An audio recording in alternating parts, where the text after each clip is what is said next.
Let's kick it off with the alarming medical news that has scientists around the world freaking the f*** out. The CDC says superbugs that resist antibiotics have killed nearly twice as many people as we thought.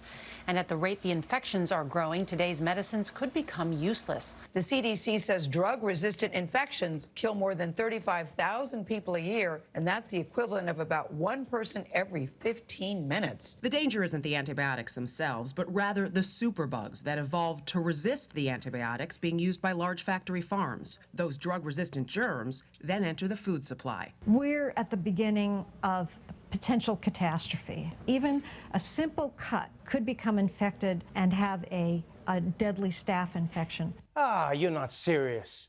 Bacteria can now resist all of our antibiotics? I mean, I'm a fan of the resistance right now, but these bugs are taking it too far, man. This shit is going crazy. I mean, you realize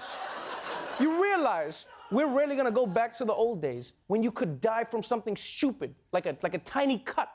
It'll be like it was in the 1700s. You get a paper cut and everyone will be like, well, that's that. I better get my affairs in order. That's how you knew you were dying in the olden days, right? When they told you to get your affairs in order. Which I never understood, I'll be honest with you. Like, I never understood getting your affairs in order. Like, if I have a week to live, I'm not doing paperwork, not a Yeah, get my affairs, you get your affairs in order. Yeah, I'm dying. I'm living my life. I don't care. Yeah, living people have 80 years to spend their lives organizing filing cabinets. That's not my priority when I'm dying. Yeah, when they find my body, I'll have 2 different shoes on, a bunch of shredded documents around me, let my family figure out where my shit is. If they can find it, they can have it. I'm not getting any affairs in order. Yeah, the one thing I will do is make sure that I have one good last tweet on my Twitter feeds. Yeah, because you don't want your last words forever to be like, yo, let me see them titties. That does not look good at a memorial. But speaking of the super resistance, let's move on to the protests in Hong Kong. The movement may have started as a silent street march, but now it has turned into an all-out war. Hundreds of protesters are trapped in a tense standoff with riot police in Hong Kong tonight after violence erupted in the streets there. This was the scene at Hong Kong's Polytechnic on Monday. Barricades made of bricks, metal, and other debris blocked entrances to one of the city's top schools, with hundreds of police dressed in riot gear positioned outside. But protesters fought for control, using slingshots, bricks, Molotov cocktails, even a bow and arrow. Here, a police vehicle is seen attempting to cross protest lines, but demonstrators repelled the moving truck with Molotov cocktails, causing it to ignite and forcing it to retreat. The driver survived and the fire was extinguished. Oh shit, that was insane. I love how everyone thinks they have a plan until you set their shit on fire. Then it's like, back up, back up, back up, back up, back up.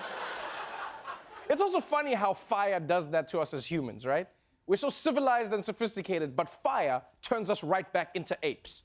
Like, I don't care how fancy you are. You could be giving a TED talk, and if a fire breaks out on that stage, you'd be like, yes, the ethics of transhumanism must transcend.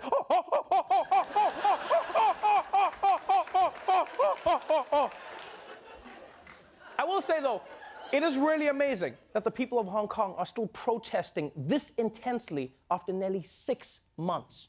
That's commitment. I haven't seen that much commitment since Pharrell decided he was gonna be the hat guy. That's commitment.